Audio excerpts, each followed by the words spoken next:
자, 다음 이제 2장 위장관 질환의 식이요법 들어가요. 보시면은 12페이지, 13페이지 나와 있는 것처럼 식사요법 맨 처음 시작할 때 항상 그 챕터에 해당이 되는 생리학 부분이 먼저 나와요.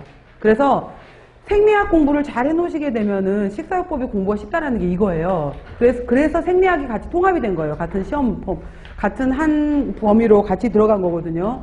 그러니까 저는 근데 이제 12, 13 쪽을 건드리더라도 그냥 마지막 최종적으로 여러분이 꼭 외워야 되는 거, 그것만 언급을 해요. 그러니까 생리학 부분에서 선생님 워낙 잘 또 강의해 주시니까 잘 그쪽에서 이제 정확하게 공부를 하셔야 돼요.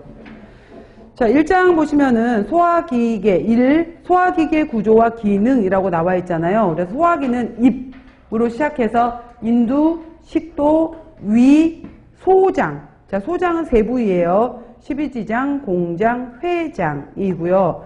그 다음에 대장으로 넘어가게 되면 오른쪽으로 돌아요. 그래서 맹장, 위로 올라간다, 상행결장, 횡행결장, 아래로 내려온다, 하행, S자 모양이다, S상결장, 직장이 바로 대장이라고 하는 거고요. 그 다음 항문까지 연결되어 있는 것을 우리가 관이다, 소화관이라고 하고요. 또 소화액을 생성, 분비해서 소화작용을 도와주는 침샘, 바로 타액선, 침, 그 다음에 췌장, 간, 담낭 등의 부속 소화기관으로 구성되어 있다라고 했어요. 그래서 소화기관의 주요 작용은 1번은 소화, 2번은 소화액 분비, 3번은 소화관 운동, 4번은 영양소의 흡수 등의 4가지 작용을 포함한다라고 했어요.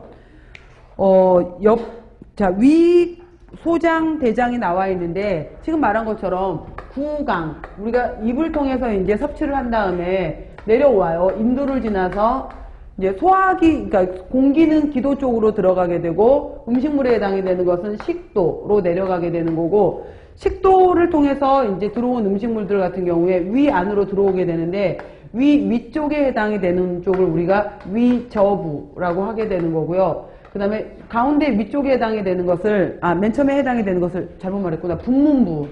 분문, 위쪽에 그러니까 여기가 분문이 있는 데거든요. 그래서 음식물에 해당이 되는 것은 내려가면은 우리가 몸을 숙여도 음식물이 쏟아져 나오진 않잖아요. 바로 분문에 해당이 되는 쪽에서 잡아주기 때문에 분문부. 그 다음에 위쪽에 해당이 되는 것을 위저부. 그 다음에 실제 위 몸통 한가운데 해당이 되는 것을 위체부, 몸체. 그 다음에 아랫부분에 해당이 되는 것을 유문부라고 해서 분문부, 위저부, 위체부, 유문부 이렇게 나누어지게 돼요. 그 다음에 소장 같은 경우에는 쭉 만약에 이제 원래는 6m, 7m에 해당이 되는 것이 구불구불 들어가 있어야 되는데 저는 그냥 보기 편하게 그럼 맨 위가 12지장이고요. 25cm 정도. 그 다음에 여기서는 주로 이제 소화작용이라기보다는 췌장액 들어오고 담즙 섞이는 기관이에요. 12지장은. 그 다음에 그 아래 3m 정도에 해당이 되는 것이 이제 공장. 맨 아래 3 내지 4m 정도에 해당이 되는 것이 회장이에요. 회장. 그래서 12지장, 공장, 회장을 묶어서 우리가 소장이다 라고 하는 거고요. 자, 소장을 지나서 이제 오른쪽으로 돌아요. 맹장으로 위로 올라가요. 맹장. 그래서 우리가 오른쪽 배, 맹장염, 맹장충수 막 이런 말 하잖아요. 이 회장을 지나서 이제 음식물 찌꺼기, 여기서 소화흡수가 되지 못하고 남는 것들에 해당이 되는 것들이 이제 대장으로 들어가요. 대장. 그래서 맹장을 지나서 자, 위로 올라간다 라고 하기 때문에 위로 올라간다. 상행결장. 옆으로 지나간다 라고 해서 횡행결장. 가로 횡자예요. 아래로 내려온다. 하행결장. S자 모양이다. S상결장.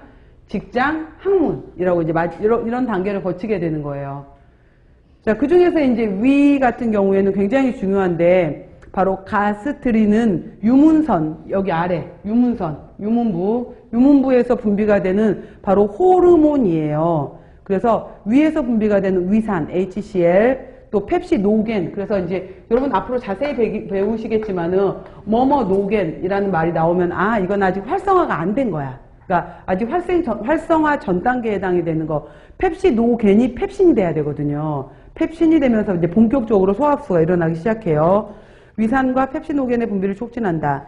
특히 위액, 여러분들 토하고 나면은 위액까지 다 토한다라고 하게 되는데 1.6, 2.0에 해당이 되는 강산이에요.